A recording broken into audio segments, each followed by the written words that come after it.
What's up, YouTube? This is a fully offbeat random video for my channel. One of my buddies has a couple of these actually, but this one's having some issues. So we're gonna do a full tune-up on it. It runs fine or whatever, but if you come off of like a full throttle, it'll stall out and it's harder to start. Might be the clutches staying engaged or whatever, but I'm gonna rip apart the whole thing and we're gonna do spark plugs, fluid changes, all the goodies, just a once over, check the clutches, make sure they're all good, and then we'll go from there. So I have it kind of somewhat going on here.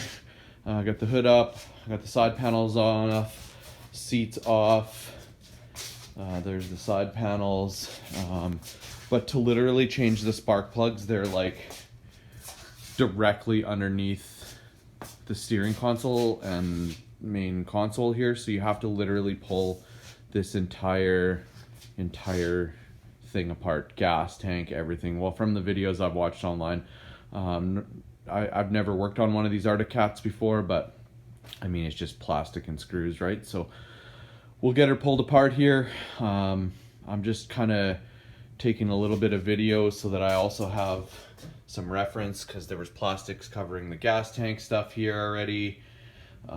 Like I said, the windscreen's off already, that kind of stuff. So it's all Torx.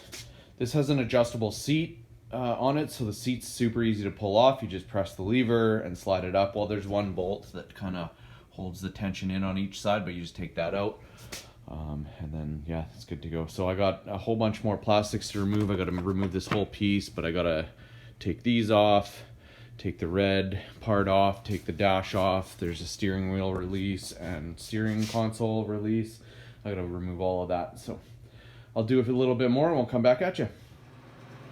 All right, so I got the full front console and side panels. I got this one last little side panel here to take off, but still can't access the spark plugs, which are underneath the air box, which looks simple to take off, but there's one screw here and the other screws are underneath, and it has to slide backwards. So that means taking this whole metal frame off and cover, and possibly moving the fuel tank. I don't know. I'm gonna have to see about that. I guess that's gonna have to be the next process, is moving that metal frame. There's some screws on the bottom here and a couple that go into the steering console that structure it, and I guess I have to pull all of those out. So I'll do that next. Turning into a little bit of an ordeal project here, but it's not too bad. Like I said, it's just screws and plastic. It hasn't taken too long overall so far. So I think I still can leave the steering attached so far. I hope not to take that off, because there's a lot of hoses and everything going to it. So that's that. I'll come back at you right away. Okay, back. Frame parts removed. Gas tank is kind of loose and moved back as far as I can go anyways. Still not enough room, I don't think, to get this air box out, which is crazy. I gotta take this one hose off the air box, just a little squeeze type hose clamp, but I did end up having to take the steering wheel or steering handlebars off. Sucks, but so far I haven't had to disconnect any of the wires to do so, which is good, because there's an aftermarket helmet warmer on this, so I'd have to unfish that wire all the way out, which sucks. So hopefully I can get this sorted out, and all of that just to get in under here, so I can get, no, under there, so that I can get at the spark plugs. Ridiculous. I don't know who designed this, but right on. It's obviously designed so that a shop can do it and they have their style down and know everything to remove really quickly. At first everything was coming apart super easily, like boom, boom, boom, but now I'm having a hard time getting this gas tank and air box sorted out. So I don't really want to remove the fuel sending unit up on the top there, but if I have to, I guess I have to. We're this far, gotta keep going. So I'll come back at you, hopefully the next time you'll see the open engine. I'll be able to get at the coils and the spark plugs.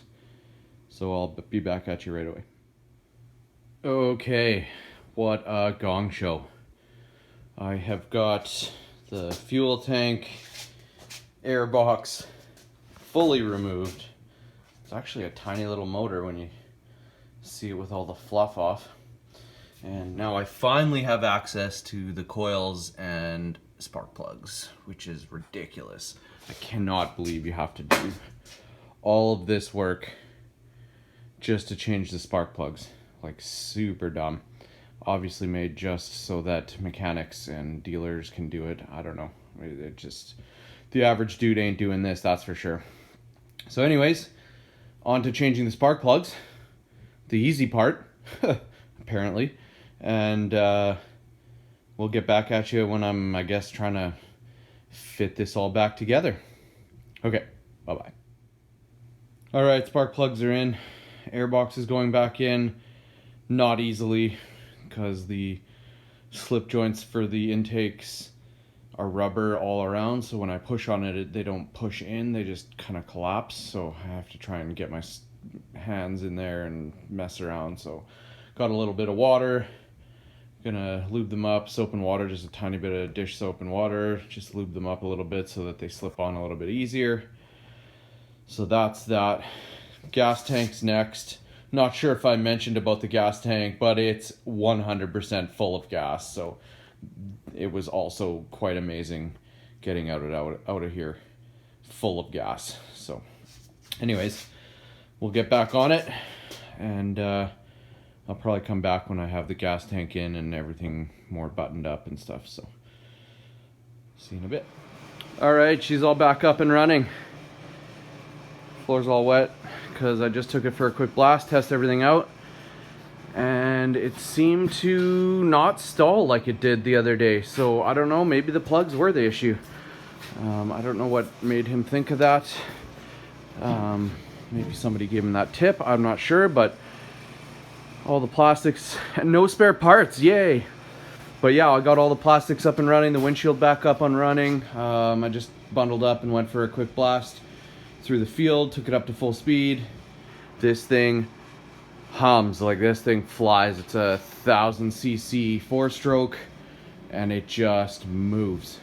I don't know that I've ever ridden a 1000cc one before. It's older, it's a 2007 Jaguar Z1. And this thing just smokes. So yeah, that's that. Now it's time for a victory bowl and a beer. Thanks for tuning in if you did. Not a great video, just a quick little one about taking a snowmobile apart and the garbage you gotta go through to get there. So thanks for watching. You guys have a wonderful day. Take care. Bye-bye.